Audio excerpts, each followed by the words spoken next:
is Zafar Abundance Wala, and you're watching Abundance Show on Gao TV. And the abundance is about tuning into it, and it's a journey from scarcity to abundance, changing our head, rewiring our brains from darkness to light. It is very much possible. It is just a decision away. So how can we do this? So today we have another change maker on the show. Catalina, how are you? I am doing great. I'm very happy to be here. Thank you so much for inviting me to share with your audience and your community. It is exciting, as you mentioned, scarcity.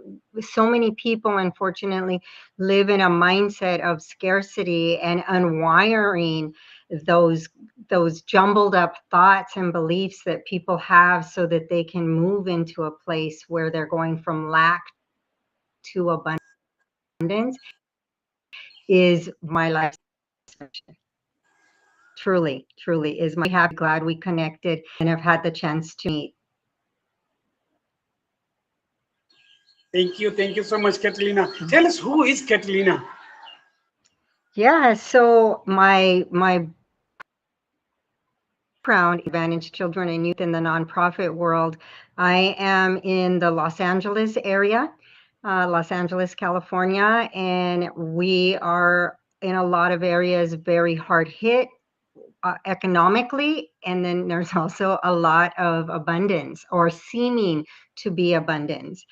So my life's mission has been to work in that arena fighting poverty with youth, and then today now I move into recognizing, as you discuss, there's this childhood or background wiring that people get jumbled up, and I recognize that a lot of successful professionals are also still living into their fears about money and not living into the abundance. So that is really who I am and what it is that I do. And my background is in that arena, and I'm very passionate about moving people from one place economically and elevating, because I have also lived in that place of where you're just circling and circling and trying to get out, and you know that there's more. And so, knowing it so closely, I want this for everybody. I want everybody to live in abundance, and I believe that is a possibility. So, that is really who I am. Thank you so much, Catalina. Okay, tell us about more what you do right now. Right now, I am a money mastery coach, speaker, and trainer, and I spend my time helping people to master their money. I believe it is through our decisions, and it is ultimately self leadership. As we many times people are leading big organizations and big operations, and unfortunately, they're not leading themselves as well in their own money areas. So, what I do is work with those individuals who are just really sick and tired of being sick and tired. And then they come looking for me, and I'm more than happy to help people elevate their lives in a way that they can live in that peace and leave a legacy that they intend to and that they're proud of. That's what I do. And thank you so much. Okay, before we go into the financial literacy details, I'd like to feature your story. Please tell us your life journey. My life's journey. Okay. Well, I've said I'm from Los Angeles. This is born and raised here. And I don't, my life journey. So my degree is leadership.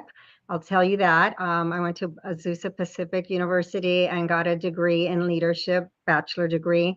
And then I went on to move into the nonprofit arena. I have some corporate background as well. I worked for Miller Brewing Company and LA Times, and I sold sugar. And so I've worked the corporate side initially in management, and then moved over into nonprofit and spent many years there. As a development director, I've been a chief executive officer, always responsible for the fundraising and the fundraising teams with an emphasis on youth and disadvantaged children and youth specifically. Many times those were living in pretty constrained places. And so that's really what I've done professionally. And you heard a little bit about my education. I I am very, very committed and passionate to this cause. And I'm a mother, I'm a grandmother. I love my family very much. And I choose to leave a strong legacy, not only in money. When I talk about legacy and the importance of leaving behind, it is that ability and what they're watching and knowing what's possible for them, and that they would not hesitate to take big leaps and to improve their lives and continue learning and continue growing and to just really give back. I think we were intended to give back and to be part of the solution. And so that's who I am. Oh wow! On Abundance Show, we just get into the world of possibilities. We talk about exponential technologies, exponential solutions because the problems are exponential. So, was that? I mean, you would love to leave a legacy about solving some world's problem. Mhm. I'm sorry, say that one more time, please. What are those world's problems, the big challenges that you would want to solve? The big wealth problems. I would like people to have all that is available to them. I would want people to recognize what is out there and to go get it, to believe in themselves and to make decisions that would take them where it is they want. I want people to dream bigger and believe in those dreams and go after those dreams. And we don't always hit our big goals in any of us, right? We set big, massive goals and we don't always hit them, but we are becoming different through the process. When we stay really consistent and focused, we can't help but grow and develop. And we may not hit the target, but it will take us somewhere maybe better, somewhere different. We will find other solutions. So that's really, I think that if everybody were going after what it is that they have in their heart, their desire, I think it's placed in us because we have the ability to go get it if we would just leave our fears and those doubts behind and go do the thing. So that's really what I would love to instill in people. And I do get to see this a lot in my clients when they start freeing themselves up from all of the stress and the bondage that's in their mind that they don't even recognize. And then I get to see them really elevate their lives and just take step up, and it's amazing for me to watch, and I just get to be on the sidelines. So that's really part of the legacy that I would like to be part of, that I would be part of that, and that people would recognize that their life is different because of our paths have crossed. So I'm constantly trying to live in that place of intentionality. Thank you. Katrina, what is Mhm. abundance to you? What does abundance mean to me? Yeah. Abundance to me means really having everything that you need. Having everything that you need and appreciating, being grateful for the things that you have and living in that place of gratitude and looking definitely at what you do have. So many times we get caught up in what we don't have or what we think we want. But when we look around, most of us do have an abundance. And it could be an abundance of love, it can be an abundance of family. Some people don't have maybe their own family to abundantly support them, but then you go out and create your own family of people who can support you. So I just think abundance is living in that place of recognition and gratitude on a regular basis. Uh, All right. Okay. How about your personal abundant life? what are the big blocks you still face? What are the big what? Big blocks you still face.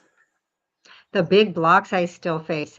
A lot of times I think I'm facing time problems and or blocks where I think that I don't have all of the time to do the things that I want to do, and I easily get sidetracked because sometimes there's too many things to do. And I think that's part of it is for me, it's keeping focused and keeping my brain tuned on really what is the priority, because this life will offer you many priorities. And then we think, oh, that one's a good one. And that one's a good one. And now I need to create this, or I need to go meet this person. And so I really do, a lot of times for me, I think it is just really simplifying my calendar and my schedule and recognizing the priorities. I think for me, that is part of the block. And, I probably have other blocks. Like sometimes, fear pops up and I don't necessarily recognize it right away. I do try to really work on my thoughts and recognize when those negative thoughts are being offered to me. But sometimes I doubt, and I maybe come up with self-sabotaging ways to spend my time when I know that might be more important or maybe more immediate, and yet it might not be something I really look forward to doing. So I don't. And I can give you an example of that. I have a big assignment. I'm working with a group of people on a group. It's a speech that we're working on. And tomorrow morning, we're meeting very early, and we were all responsible to minimize our portion to what I thought was just going to be so hard to do that I kept putting it off. I didn't want to do it. I kept coming up with reasons why I didn't have time and I didn't want to do it. And I did it before we got on this call because I needed to get it off my mind and I just needed to finish it. And it was doable. I did it. But I kept coming up with excuses. So for me, that's part of my block. It is part of my block, staying focused at times. Okay, what's your inner core strength? I mean, three core strengths that you can solve and resolve the world's big problems with. My inner core strength, don't laugh, many times I solve problems when I'm asleep. I can go to sleep with just not knowing what to do, what's the next step, who to call, how do I solve this? And a lot of times that is so I will, what I have come to believe is that when we allow ourselves rest and breathing room, we can find solutions. And when we're running through the day and life is busy and we're trying so hard to solve something, it's I feel like I'm maybe running on almost fumes, but then when I'm asleep, I'm at peace and I don't know that I'm thinking about something, but my brain is able to freely work. And I really think for me, that is something that it has been over time, that has been a superpower for me. I said, Wow, don't laugh. that's no, no, no, no, no. It's fantastic. This I really appreciate it. That you are working even when you're resting, and your subconscious is so strong, and it is so Hmm. well knit to your conscious mind. So this is really amazing. This is supernatural power. Okay, now Hmm. coming to two things. I mean, today I like to talk. One is financial literacy. If you for a person like a layman like myself, or someone who's a jobian, or who's got some work, or some entrepreneurs in the various, what's the financial literacy generally should be taught to everyone, the basics of financial literacy that we all must know. What's that? I think we must know that we must learn to recognize the thoughts in our head. because many of us have thoughts that we created that are not true. And I think that when we really start to be able to separate the fact from the thought or the story, the sentence in our mind, it is amazing the freedom that brings, because many of us still have voices that were not ours and are not our story. And it could be our parents telling us we can't afford it, there's no money, rich people are such and such and such. And that plays in our head many times. And until we learn to recognize that, we stay hostage to that. And it becomes a belief that we don't even hear it. It's just there. So I think if in many areas of life, if we can learn to really, really get in tune with that, and it really, and then question it, right? Pull it out and question it. I have my clients, I like them to write, and just keep writing and just keep writing, and whatever is coming out, don't judge it, but to get it out of your head and on paper so that you can look at it and say, do I even believe that? Like, is that even for me? So that is, in a sense, it answers your question. In a sense, it doesn't, because I mean, if we were going to give maybe some sort of practical advice on what people should know about financial literacy, there's many things. It's, if we can't afford it right now, maybe we shouldn't have it right now. But one of the pillars that I really, really like my clients to work on immediately is setting themselves up with an emergency fund, because life happens. And without that fund set aside, then when your washing machine breaks, or like my refrigerator broke right before Thanksgiving, and I was hosting. It was 2 days before Thanksgiving. I had to buy a refrigerator. And without that emergency money, you're going to put it on a credit card or take out a loan. And that alone really will save people if they set themselves up for the future in that way, knowing that life is coming. You're going to get a flat tire, or whatever the situation is, that you would be prepared for that. And I think preparedness can really save people in their finances. Oh, Is thank you. that Thank you so helpful? much. Yeah, it does. It does. I mean, this is all about how you wire and how you think. And surely, yes, one should save some stuff for rainy days. I mean, life just happens. There are a lot of stuff. There are unseen things which are not planned. Hmm. Life is life. It happens. So things Hmm. and everything has an age, and the expiry is already there. So yeah, one should be mindful of these all Hmm. things. Okay, Mhm. now. But I also think that what you just said, it's the wiring, right? And I, even for people, many times people don't have themselves set up in a way that's going to protect them from the future because of the wiring. So we work on the wiring with my clients right away. I really want them to really focus on figuring out what some of those thoughts are that are driving their actions. And because that is key. It all starts in our mind. All of it starts in our mind. So anyway, I'm sorry, go ahead, you had another question for me. Yeah, thank you so much. I mean, I believe in rewiring. I have rewired my brain, Hmm. and once you take my interview, I'll let you know the whole story. I'll go get it through. This is possible, right? I'm living my best life. I mean, this is abundant life, and this is all about telling your brain. In fact, the inner talk we do is so negative about ourselves. I mean, it's not the failure.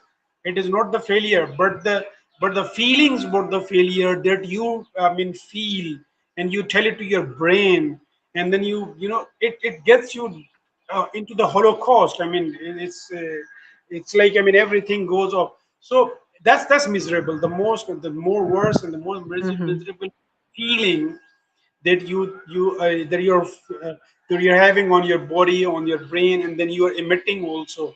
That's the even bigger failure than Yes, the and failure itself. so many people don't recognize that they are acting on those feelings, that most of them are lies, right?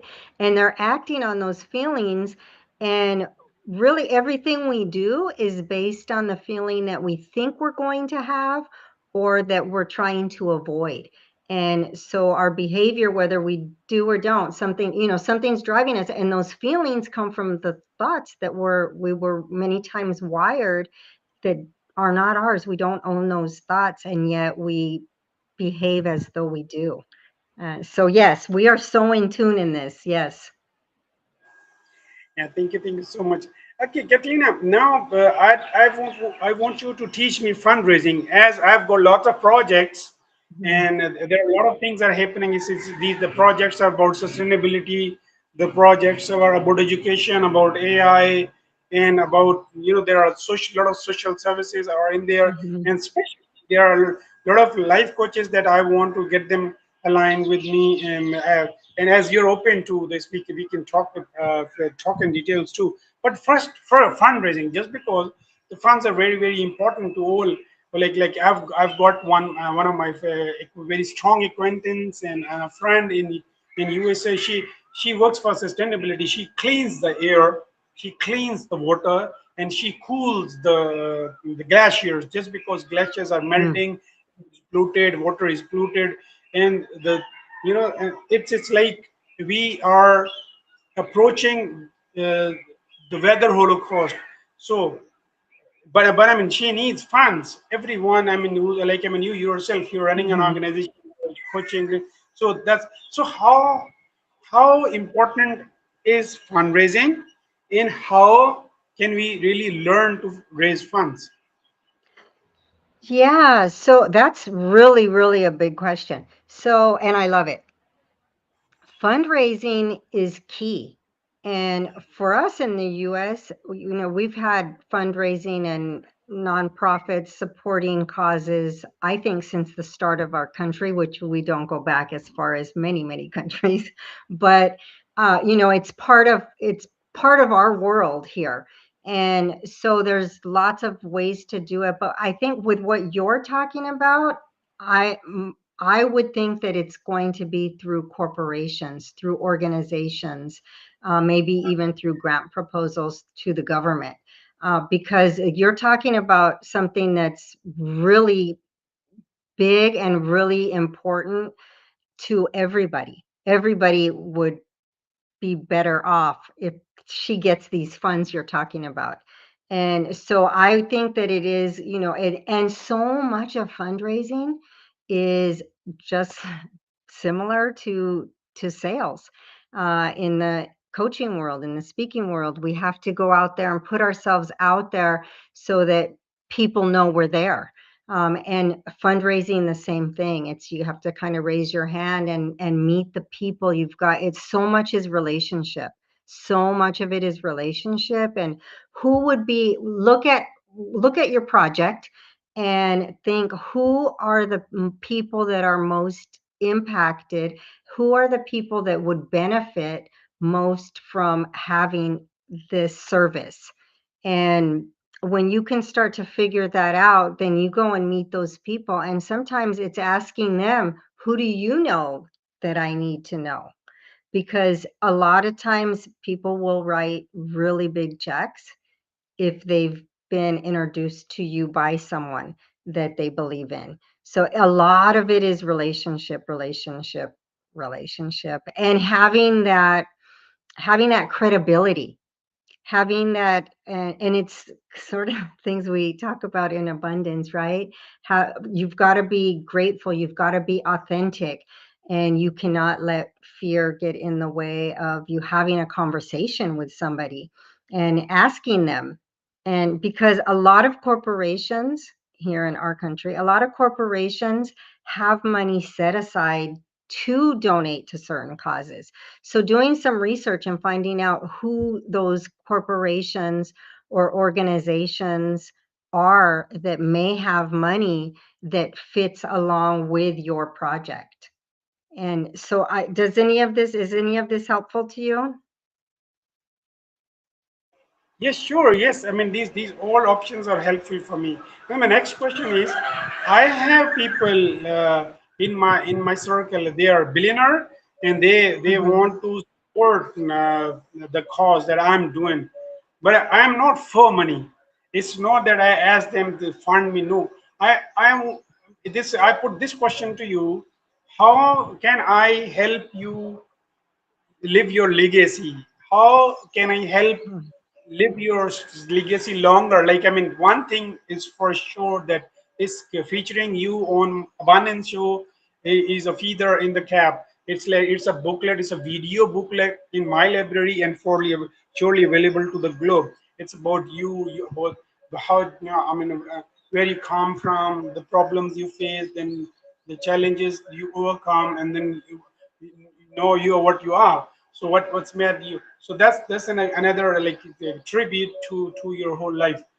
That's what I keep doing. But I want to do something even more valuable. This is surely valuable. I want to dig down into the legacy stuff and how can I be more helpful to the people like yourself and those who I mean who are looking towards me to play a little more stronger role.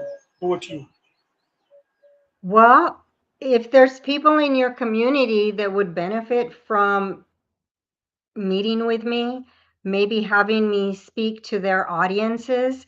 There are a lot of times that we have communities or programs where there are people that just need, like you talk about financial literacy, and we talk about the scarcity mindset and the damage that it can do to a business. So a lot of times there are businesses that are holding conferences or trainings for their employees, for their staff, for their management, to help them retain the employees, because you don't want employees to leave because they think they want more money. Well, they do want more money, but a lot of times more money is not going to solve the problem. And so people will jump ship thinking that, oh, if I go get this bigger paycheck, and then it costs a lot of money for a business to then replace and train those people. And so it's a lot better for them, especially corporations that are businesses, organizations that really do care about their staff. Then I may be a good fit to come out and do some training with them and give them some sort of guidance and hope and coach them and train them in a way that would allow them to start unwiring those brains and hopefully be able to retain their employees longer and be able to give them benefit when a lot of times they can't really give them a pay increase to the extent that employees would like. But if they can offer them something, then they see, oh, when you see that your management cares about you, there's nothing you won't do for them. So perhaps there's somebody that is watching this, or that's in your community, that you come across and you can think, oh, I know I have the person that can help you. I know what she does and I know what she's passionate about. And that would definitely expand my reach and add to my legacy. Wow. So Eh, would you be open to telling us something which generally people don't know about yourself? It's about abundance. it's about abundance. It's me and about abundance. Uh, I live abundantly. I will tell you that. I feel abundant. I feel blessed beyond maybe sometimes what I deserve. And I'm not necessarily talking money, although I have also done a lot of work on the rewiring, and I'm super grateful for the things that I have. And the life that I get to live. And a lot of my life is me deciding, making choices. And it hasn't always been that way. So for me, I am in a place where I see that I have many more opportunities, and I regularly look around and just think, wow, wow, this is the nice life. Um, And it's really, it is waking up every day and being grateful that the sun rose again, and yet it does every day, right? But being grateful for that. And so I think a lot of my abundance and my ability to call myself abundant comes from the place of gratefulness. um, does that help?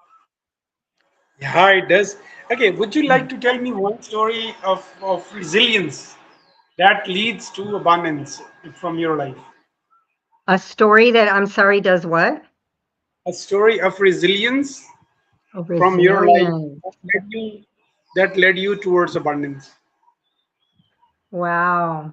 I am resilient. I can tell you a story that was me, I guess.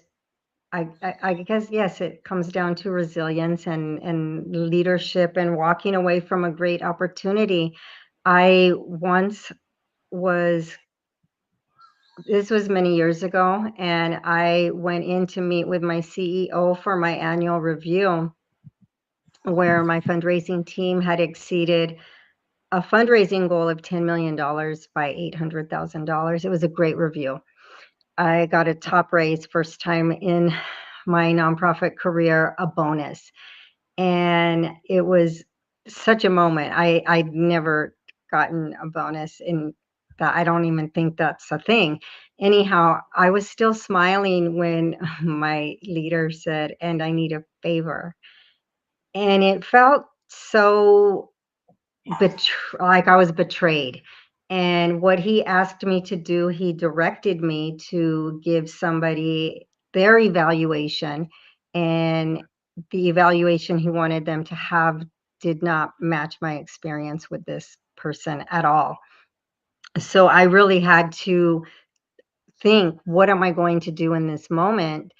I could not agree with him, as we're across the table from each other. I was stunned. I was horrified, and I thought, I can't do that. And so I left his office completely conflicted. And what I decided to do was write the review from my authentic voice, knowing that that would cost me my job. But it was the only thing that I could do, that I could sleep at night. That's what I had to do. And my resiliency really did show up, because what my driving thought was, I have to go find a leader who I can buy into, who I can, well, that's worth following. This leader was not worth following. He was trying to take me in a direction that I didn't believe in. And so that was that, for me, that was me being resilient, knowing that the outcome would not favor my bank account. And that's what I chose to do, because for me, I felt that that was the right thing to do. And resiliency kicked in, and I very quickly had another job with a leader that I still trust today. So that is a life story that I can share with you.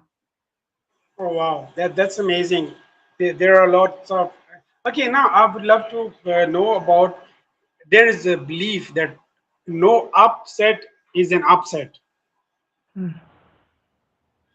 Well, would you reflect on what I'm saying? No upset is an upset. Yeah. What you're saying, or what I'm hearing you saying, is that really there's no such thing as failure.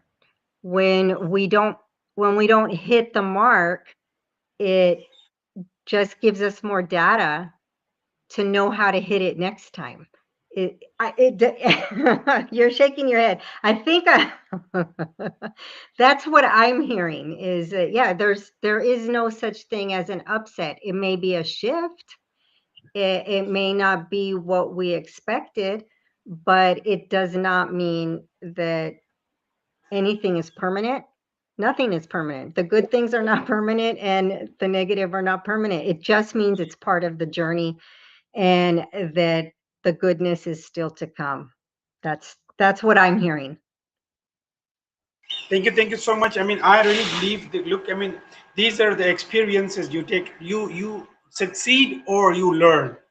There's no Yes. such thing. You succeed or you learn, and Yes. it's about the right time. Like I mean, as you and me crossed our paths, and we just met. I mean, would you like to just tell us the story? How did we cross our paths? Yeah, so I don't exactly know, but it was on LinkedIn and we started messaging. I believe I reached out to connect with you and I believe you accepted. And then in messaging, we started going back and forth and it was, we just need to jump on a call because we were just going back and forth and you have this show and so much of your background matches my background and the things that we are interested in making a difference and change in this world match. And so we did that. We got on a call and WhatsApp to be in fact. And then here we are. Would you like to tell the people who who do not reach out to someone they like or whom they so someone they want to talk to or whom they think they can generate some value out of discussion or whom they think they can rewire? I mean, these discussions, these conversations are so powerful. I Hmm. mean, I've been doing this for last like 17, 8, 6, more, around 16, 17 months now. And these are so powerful. These discussions and these conversations have rewired my brain. And I'm the living example. I can feature my, I can tell my whole story. What the darkness was I into, and now I have learned to take that there is no such thing as failure. You learn or you succeed. There is no third Yep. option. Okay, you don't fail. This is the method you tried failed. This is the tool you tried failed. This is the data you tried failed. This is anything that you tried that failed. This is not you failed, but this is again still a good enough idea. And this what you learn is you become more kind, you become more resilient, you become more wiser, you become more smarter, and you become more brave. Trust me. And then the energy that you get from these data or the learning that you can do it for the rest of your life. Look at the serenity on your face. Look at the Mhm. personality you are. You are tuned into abundance, and I would want you to tune us into abundance also. Back to you. Wow. I like that. And I think you started off with, how do people connect or how do they connect when they feel like there's something there where maybe there is an exchange of value. And I think it falls in line with what you're talking about with there's no such thing as failure. I think we do the reach out, right? It's you just go with it. And we don't know where anything is going to land. But as I mentioned earlier, I think when we have something placed inside of us, it's already it's already ready to happen. And so you go after it. And so when you come across somebody and you see the work that they're doing, you see what it is that they're adding value in this world to, and it aligns with what you're doing, then I think you have almost a responsibility to make that connection. That's amazingly true, and this creates lots of value in your life and in others too. Thank you so much, Catalina. And the last message to the planet, The last what? the The last message to the message? planet, the whole of your learning that you want to advise to the planet. Yeah, pay attention to your thoughts, honestly. Try to get in tune with them. Reach out to one of us. We've both done the rewiring work. We're both doing the rewiring work. And it's so critical. It's so critical to move forward and to go after your dreams. It's really to figure out. Well, one of the questions that you asked me early on was, what are my blocks? And when we think about our own blocks, how do we get past those? And I think it's we all owe that to ourselves. We all owe that to this universe that we live within. And for the people that come behind us, it's important that we continue moving up the ladder, just one peg at a time, and just stay in the fight. Don't give up. There's no such thing as failure. So much gold has been said on this show tonight. So that is what I would leave you with. Yeah, and this was the icebreaker. We'll continue talking, and we'll continue. Like I mean, each one of the thing needs address. Like be it fundraising, be it financial literacy, be it rewiring, be the inner blocks, like the inner mountains we need to conquer, and then we need to rewire our brain about the failures. There's not such thing for failure. So we need to learn ourselves, and we need to teach the globe that there's no such thing as failure. Just be brave, go be bold, go get it, embrace the future is yours. Thank you so much, Catalina. See you again on Abundance Hills. Stay blessed and bye bye.